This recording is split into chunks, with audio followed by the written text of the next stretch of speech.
आप सभी को नमस्कार। आज के वीडियो में हम लोग प्रश्नावली 2.5 के प्रश्न संख्या 10, 11, 12 और 13 को हल करेंगे।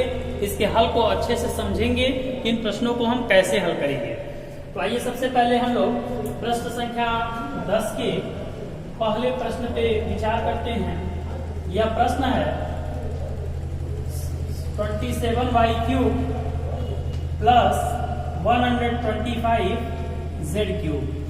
इसको हल करना है, इसका गुणनखंड करना है हम लोगों को। अब गुणनखंड कैसे करेंगे तो ध्यान दीजिए। अब देखिए यहाँ 27y³ है, इसको हम किसी सर्वसमीका के रूप में बनाने का पहले प्रयास करते हैं। तो 27y³ को हम लिख सकते हैं 3y³। 3 का गुणा 3 बार करेंगे 27 हो जाएगा, y का गुणा 3 बार करेंगे y³ हो जाएगा, इसलिए इसको हम 3y³ लिख देंगे। 125z³ को हम लिख सकते हैं 5z³ लिख सकते हैं। अब ध्यान दीजिए, ये तो a³ हो गया, ये b³ हो गया, यानी a³ प्लस b³। यह बन रहा है एक सर्वसमीका। तो आपको बताएं हम कि a³ प्लस b³ बराबर होता है a plus b in bracket a² minus ab plus b²। ठीक है, यही सर्वसमीका होती है a³ प्लस b³ की।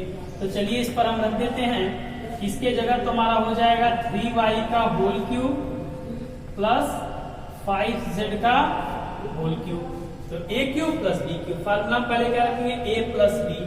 तो a का मान क्या है 3y प्लस 5z, और इसको चलिए तो a का स्क्वायर यानी 3y का square minus ab 3y into 5z, 3y into 5z plus b² यानी 5z² आगे जब इसको हल करेंगे तो होगा 3y प्लस 5z, 3y का होल स्क्वायर हो जाएगा 9y² minus 15yz plus 25z²।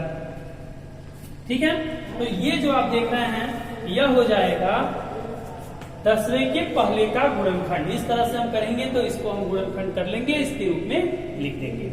अगला जो इसका प्रश्न है 64m³ माइनस 343n³, इसको कैसे हल करेंगे तो आइए इसको भी समझते हैं।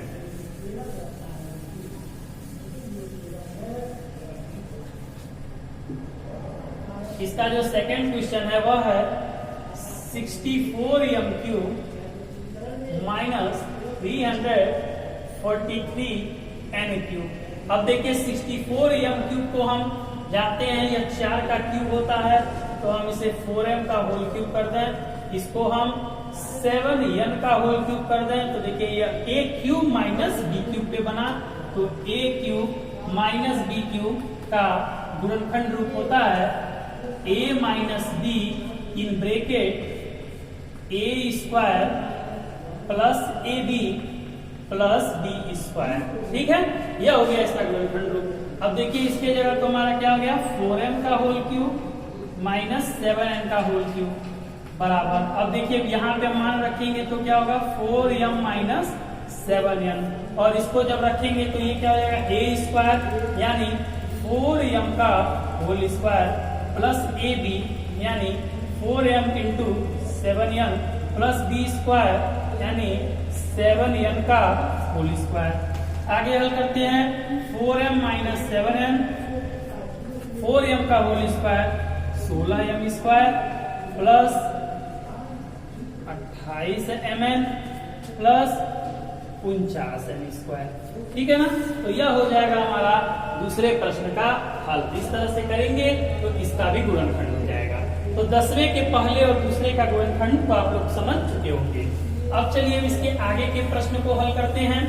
प्रश्न संख्या 11, यह कैसे हल होगा इस पर भी चलिए विचार करते हैं।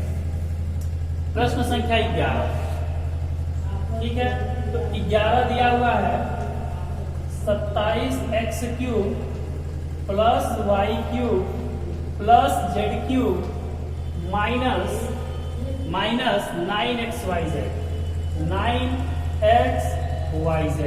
तो सबसे पहले हम आपको बताएं कि एक आइडेंटिटी होती है, वो आइडेंटिटी होती है x cube plus Y cube plus Z cube minus 3xyz, यह बराबर होता है x plus Y plus Z के और x square plus Y square plus Z square minus x y minus y z minus z x.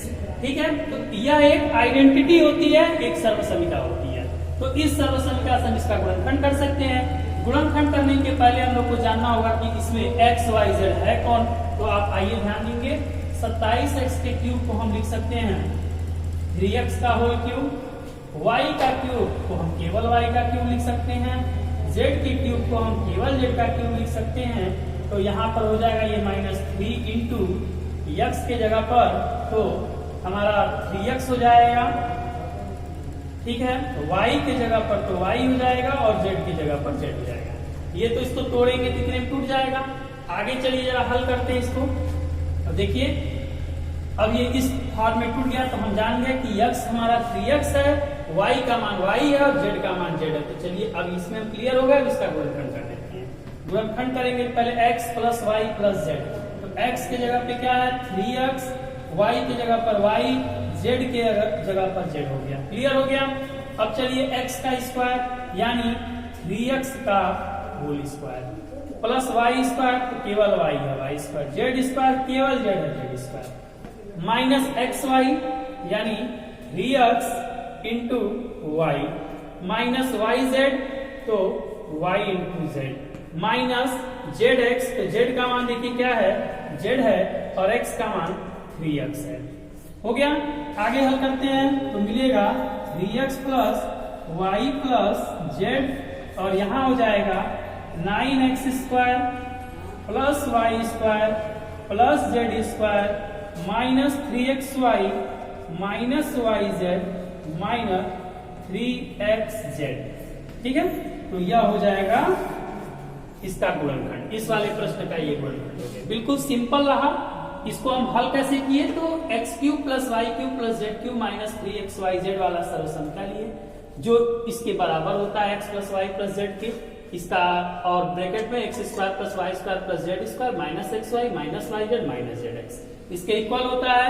अब हम x Y Z की इसमें पहचान किए हैं तो देखिए 27x क्यूब को हम 3x का होल क्यूब लिख सकते हैं, y क्यूब तो y क्यूब, z क्यूब तो z क्यूब लिख देंगे। x y z की पहचान हो गई और इसको हम इसी सर्वसंख्या में रख देंगे, इसका गुणनखंड हो जाएगा। क्लियर है। अब चलिए देखिए 12वां प्रश्न कैसे हल होगा। 12 जो वाला क्वेश्चन कैसे हम लोग हल करेंगे, सत्यापित करना है। ठीक है, क्या सत्यापित करना है, दिया है कि x cube plus Y cube plus Z cube minus 3xyz बराबर 1/2 ब्रैकेट में x plus Y plus Z और इन ब्रैकेट x माइनस वाई का whole square plus y minus z का whole square plus z minus x का whole square. ठीक है, इसको सत्यापित करना। तो चलिए इसको सत्यापित करते हैं।